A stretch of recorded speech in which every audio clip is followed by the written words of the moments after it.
మన అందరి కళ్ళల్లో చిరునవ్వులు తెప్పించిన మహా హాస్య నటుడు. 1801 సినిమాలు, వేలాది క్షణాలు నవ్వులు. ఆయనే మన బాబుమోహన్ గారు. ఇప్పుడు ఆయన జీవితం మరో దిశగా పయనిస్తుంది. నవ్వులు కాదు, నిస్సహాయుల కన్నీళ్లు తుడిచేందుకు. ఫైనాన్షియల్ స్టేటస్ లేక చదువుకోవడానికి ఇబ్బంది అయింది. స్టేజ్ లో ఉండిపోయి బాగా ఒక డిప్రెషన్ లో ఉండిపోయాను. నా సిచ్యువేషన్ నాకు హెల్ప్ చేశారా అంటే ఒక్కటే మాట చెప్తారు, సార్ నేనున్నానమ్మా, నీకు నువ్వేం టెన్షన్ పడదు, నేను హెల్ప్ చేశాను నీకు అని అన్నారు. Pavan Babu Mohan charitable trust. Pavan Babu Mohan charitable trust పెట్టాను.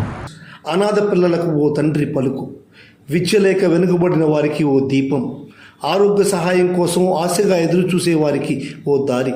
విద్య, వైద్యం, ఆర్థికంగా వెనుకబడిన వారికి చేయుత.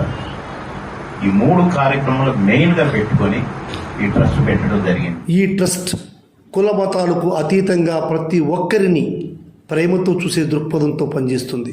కులాలకు మతాలకు అతీతంగా నేను ఎన్నో గుళ్ళు కట్టించాను, చర్చిలు కట్టించాను.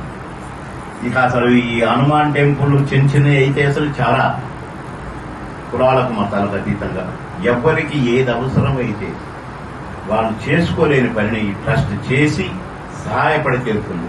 అనాథగా వీధిలో తిరుగుతున్న ఓ నిర్భాగ్యునికి తనే స్వహస్తాలతో జుట్టు కత్తిరించి సాధారణ స్థితికి తీసుకొచ్చిన సేవా తత్పరుడు బాబుమోహన్ గారు. అబ్బా నాన్న అనాథాశ్రమంలో 600కు పైగా ఉన్న అనాథలకు తనే స్వయంగా భోజనం వడ్డించి వాళ్ళ కళ్ళలో ఆనందం చూసిన దయార్థ హృదయుడు బాబుమోహన్ గారు. ఆశ్రమంలో ఉన్న ఆలయంలో పరమేశ్వరుడికి ప్రత్యేక పూజలు నిర్వహించారు.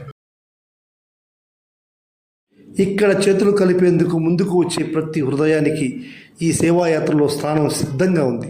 సేవ చేయాలన్న మనసే వాలంటీర్కి అర్హత. మన చేతుల్లో ఓ కొత్త లోకం తయారు చేయొచ్చు. Pawan Babu Mohan charitable trust.